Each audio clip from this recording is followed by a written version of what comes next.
ఎన్నికల ఫలితాల తర్వాత నుంచి ఏపీలో వైఎస్ఆర్సీపీ కార్యకర్తలపై టీడీపీ శ్రేణులు దాడులకు పాల్పడుతున్నాయి.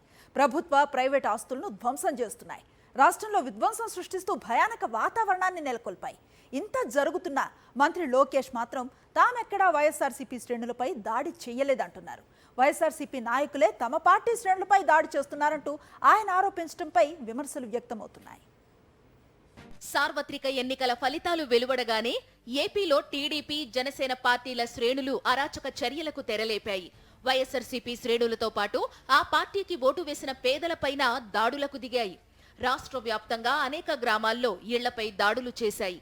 ప్రైవేట్ ఆస్తులను ధ్వంసం చేశాయి. గ్రామ సచివాలయాలు, రైతు భరోసా కేంద్రాలు, స్కూళ్లు లాంటి ప్రభుత్వ ఆస్తులను కూడా ధ్వంసం చేశాయి టీడీపీ, జనసేన శ్రేణులు. కొన్ని చోట్ల వైఎస్ఆర్సీపీకి ఓటు వేసే వారిని గ్రామాల నుంచి తరిమికొట్టారు. వైఎస్ఆర్సీపీ నాయకులపై కత్తులతో దాడులు చేశారు.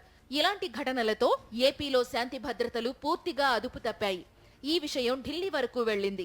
నారా లోకేష్ గెలిచిన మంగళగిరిలో ఆయన అనుచరులు మరింత బరితెగించారు.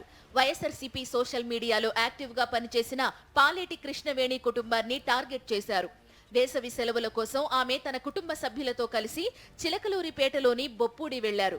మంగళగిరి నియోజకవర్గంలోని పెదవడ్లపూడికి చెందిన లోకేష్ ప్రధాన అనుచరుడు జవ్వాది కిరణ్ కుమార్ పాలేటి కృష్ణవేణి కుటుంబం ఆచూకీ కోసం 4 రోజులు అన్వేషించాడు.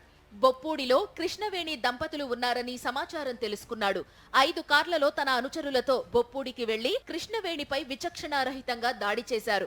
ఆమె భర్త రాజకుమార్ ను బలవంతంగా కారులో ఎక్కించుకుని తీసుకెళ్లిపోయారు.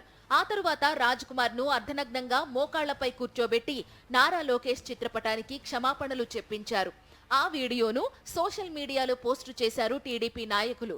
రాజకుమార్ తో తన కాళ్లు కూడా పట్టించుకున్నాడు జవ్వాది కిరణ్ కుమార్. ఈ వీడియో దేశవ్యాప్తంగా సంచలనం సృష్టించింది.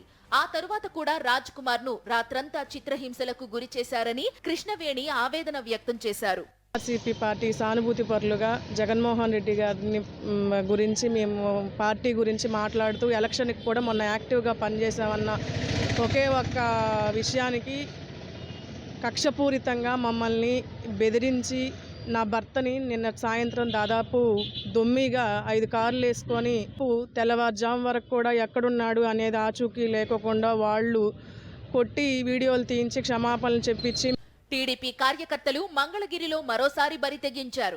లక్ష్మీ నరసింహ కాలనీలో కుంచాల కిషోర్ కుమార్ అనే వ్యక్తికి ఓ స్థలం ఉంది. ఆ స్థలానికి వెనుక వైపు మంగళగిరి టీడీపీ మాజీ ఇన్ఛార్జ్ పోతినేని శ్రీనివాసరావుకు 3 ఎకరాల పొలం ఉంది. గతంలో తనకు స్థలం అమ్మాలని కిషోర్ కుమార్ పై పోతినేని శ్రీనివాసరావు ఒత్తిడి తెచ్చాడు. కిషోర్ ఒప్పుకోకపోవడంతో దొంగ డాక్యుమెంట్ సృష్టించి స్థలాన్ని కొట్టేయడానికి ప్రయత్నించారు. కోర్టుకు వెళ్లి న్యాయ పోరాటం చేసి తన స్థలంలో కిషోర్ ఇంటిని నిర్మించుకున్నారు.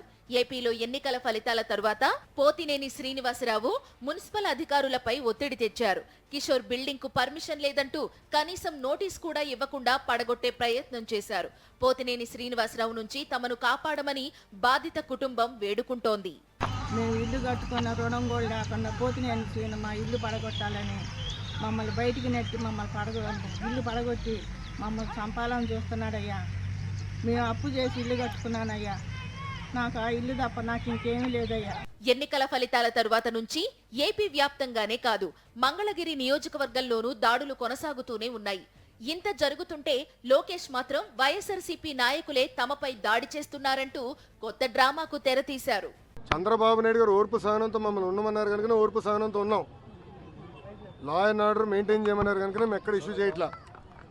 మంగళగిరిలో కూడా లా అండ్ ఆర్డర్ ఉండాలి, నేను ఇష్యూ చేయట్లా. నేను నాకు 2 నిమిషాలు చెప్తున్నా.